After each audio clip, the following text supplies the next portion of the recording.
Olá, meu caro amigo e seguidor. Seja bem-vindo à nossa live diária da Reflexão Matinal, onde eu convido você para irmos em direção ao nosso coração para lá, como jardineiros espirituais, elevar templos às nossas virtudes, fazendo-as crescer, florescer e frutificar, pois são elas que nos impulsionam, que nos alimentam nesta longa jornada em busca da felicidade. Jornada esta que não começou na atual encarnação, não. Já tivemos centenas, milhares de encarnações sobre o planeta, nos 5 continentes, inclusive nos lendários Atlântida e Lemúria. Também encarnamos em todas as raças. Já fomos brancos, negros, amarelos, peles vermelhas.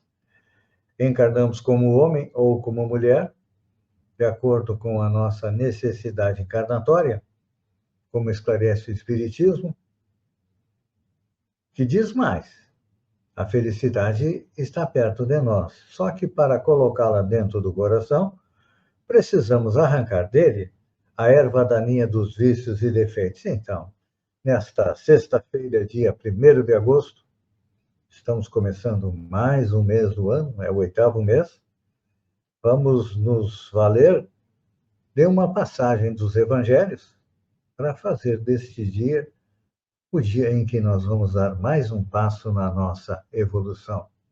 E para nos auxiliar, nada melhor do que uma passagem dos evangelhos. Hoje é da carta de Paulo aos Efésios, onde o apóstolo dos gentios nos diz o seguinte: e vos renova no espírito do vosso sentido. Eu vou repetir, que parece uma frase meio sem nexo, né? Está faltando alguma coisa, mas vamos ver que não. E vos renova no espírito do vosso sentido. O que significa isso?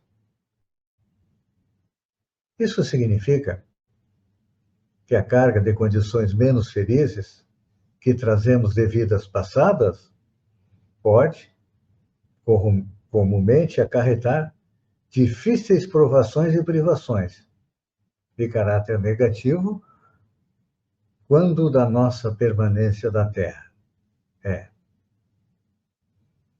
Em virtude disso, provavelmente, não teremos uma equipe familiar tão unida como desejaríamos. Nem contamos ainda com ideias de elevação em todos os seres queridos, segundo as nossas aspirações. E além da família, temos também a atividade profissional. A nossa atividade profissional, com muita frequência, não é aquela que mais se harmoniza com o nosso modo de ser. Porquanto, em muitos lances da experiência, somos forçados a executar tarefas menos agradáveis. E elas têm uma finalidade. Elas servem para quê? Para a regeneração dos nossos impulsos inferiores. Vamos agora à situação social. A situação social, muitas vezes, não é a que sonhamos. De vez que múltiplas circunstâncias nos impelem a realizar cursos de paciência e de humildade no anonimato educativo. Quem não gostaria de ser uma figura eminente, não é? Pois é, mas se formos colocados numa situação humilde, vamos aproveitar a experiência, não é? E vem os obstáculos. Obstáculos de ordem econômica. Em muitos casos, parecem um cárcere, não é? De contratempos incessantes. Mas, neles, devemos praticar o respeito aos bens da vida, aprendendo a usá-los sem abuso e sem desperdício. Aqui é uma coisa extremamente importante, né? Nós vivemos na sociedade do desperdício. Já antes do mês de agosto, em julho, já consumimos tudo que o planeta poderia repor em um ano. Estamos vivendo, vamos dizer assim, no cheque especial. E a gente não aprende, ou aprende, a viver com menos.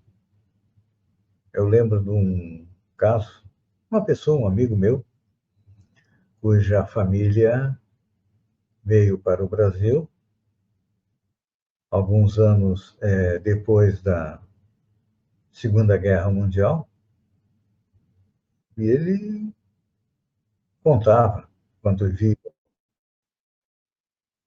nós no mercado comprando uma dúzia de banana, comprando um saco de laranja, ele dizia que na Europa as pessoas compravam só o necessário.